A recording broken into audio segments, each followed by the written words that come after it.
Before we dive in, make sure you hit that subscribe button.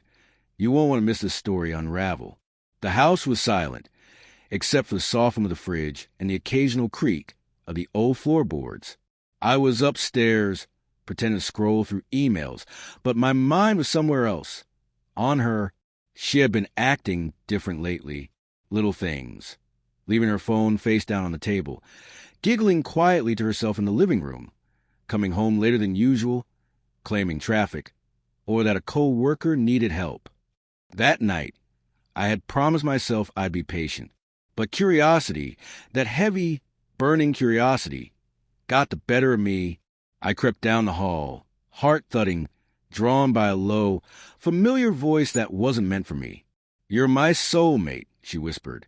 I froze. The words, soft as they were, punched through my chest. Not to me. Not ever to me. I pressed myself against the wall, holding my breath. Across the dimly lit kitchen, framed by the yellow glow of the pendant light, she wasn't alone. A man, tall, his face half hidden in shadow, stood close, laughing in a way that used to be mine. The casual intimacy, the brushing of hands. It was a secret world I had never been invited to. I backed away slowly, my mind spinning. I could hear every laugh, every whispered word, every breath that belonged to someone else. My stomach churned. The phone on the counter lit up, a message preview flashing. "Can't wait to see you again tomorrow," face blowing a kiss. My own name hadn't appeared in her messages for months. I stumbled back upstairs, shut my door quietly, and sat on the edge of the bed, shaking. The weight of the truth pressed down like a vice. I wanted to confront her. I wanted to scream. But even as anger and heartbreak collided inside me, a strange, cold clarity settled in. Sometimes silence says more than confrontation ever could. I couldn't sleep. Every shadow in the room seemed to whisper her name. And I realized with a sinking certainty that nothing would ever feel the same again. I didn't know how I'd face tomorrow, or if I wanted to. The next morning, I woke to the usual sounds, coffee brewing, the soft patter of her footsteps in the kitchen. She smiled at me like nothing had changed, like everything was fine. But I couldn't shake the memory of her words, the warmth of that other man's hands. I tried to go about my day, but every notification ping made my heart leap.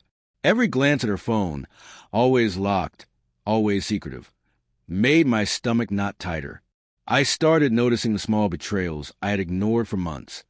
The hurried messages she hid when I entered the room, the lingering scent of someone else's cologne on her scarf, the way she laughed at a joke she hadn't told me the night before. I wanted proof. Not for revenge. Not yet. I just needed the truth to sit in front of me, undeniable and raw. That evening, while she was in the shower, I found it. Her phone unlocked, glowing in the dim light. My hands shook as I scrolled. Screens full of messages, photos, video calls. They weren't casual. They weren't friends. He was everywhere. Mornings, nights, coffee breaks, her subtle excuses for late shifts. Every message ended with declarations I had only ever dreamed of hearing.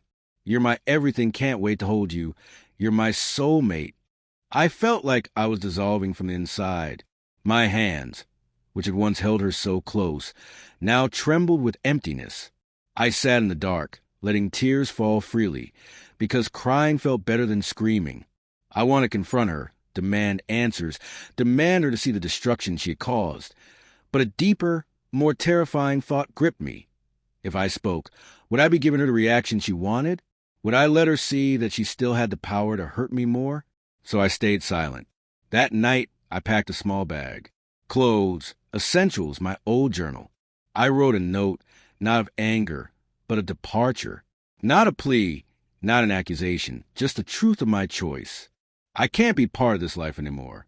I left the house quietly, closing the door behind me, the echo of my footsteps swallowing the sound of her laughter from the kitchen. For the first time in years, I felt both utterly lost and strangely free. I didn't know where I was going. I only knew that I couldn't stay. I didn't look back. The streetlights blurred past as I walked for hours, the cold night air biting at my skin. Each step felt like shedding a weight I didn't realize I had been carrying. Years of trust, hope, and quiet devotion now lying in ruins behind me. I found a small park bench near the river and sat, letting the city hum around me. It was strange, the world moving as if nothing had happened, while my life had been shattered in a whisper. The next morning, I called my closest friend. I just left, I said, my voice barely above a whisper. I couldn't face it. I couldn't stay. He didn't ask questions. He just listened. And that's when I realized something I had refused to admit.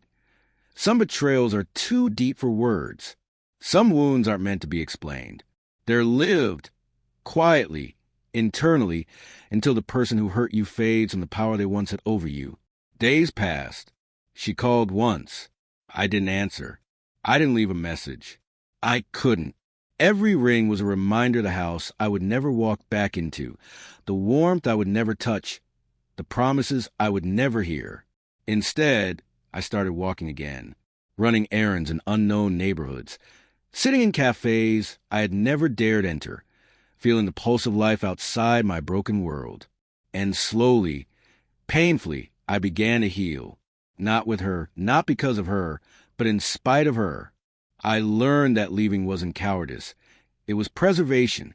That sometimes the most loving thing you can do for yourself is to disappear before the pain consumes you entirely.